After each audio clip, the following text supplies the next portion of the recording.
Portez bien votre grossesse. Shalom, bien-aimés dans le Seigneur.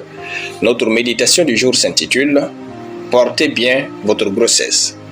Nous tirons notre texte dans Luc chapitre 1, le verset 44 qui nous dit ceci.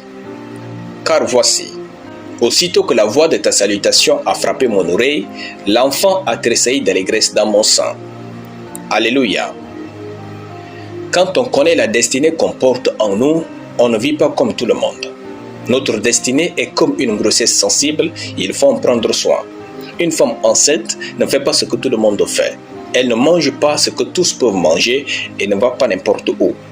Elle ne le fait pas par manque de capacité, mais par souci de ne pas détruire ce qu'elle porte. Il en est ainsi de notre destinée. Quand nous savons ce que Dieu a déposé dans notre esprit, nous ne mangeons pas et ne buvons pas n'importe quoi, car nous faisons attention au projet que nous avons. Ce n'est pas nécessaire d'enseigner la sélectivité et la discipline à un homme conscient de sa relation avec Dieu et de sa destinée. Il sait ce qu'il attend de Dieu et ce qu'il exige de lui-même. Notre passage nous montre combien une simple salutation de Marie a fait bouger l'enfant dans le ventre d'Élisabeth. Il y a un lien direct entre ce que nous vivons dans notre quotidien et la destinée que Dieu a déposée en nous. On ne protège jamais ce qu'on porte en allant dans des endroits impurs et inappropriés.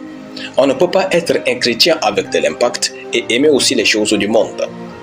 On ne peut pas utiliser sa bouche pour chanter les chants païens et croire que Dieu l'utilisera pour manifester sa gloire sur terre.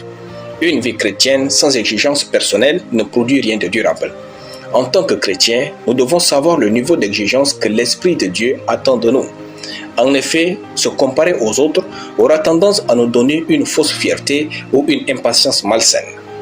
L'important consiste donc à connaître notre potentiel, nos dons, nos capacités et la grandeur que Dieu a déposée en nous.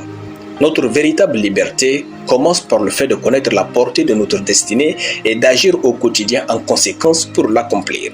Si jamais nous savons le genre de destinée qui nous attend, mettons-nous à part par nos choix de vie et nos habitudes.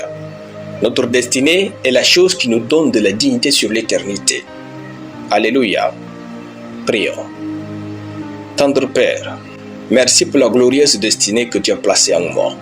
Donne-moi la sagesse de l'accomplir. Amen. La lecture biblique en une année, Esther chapitre 9 à chapitre 10 et Job chapitre 1 au chapitre 9. Soyez bénis, c'était le pain du ciel.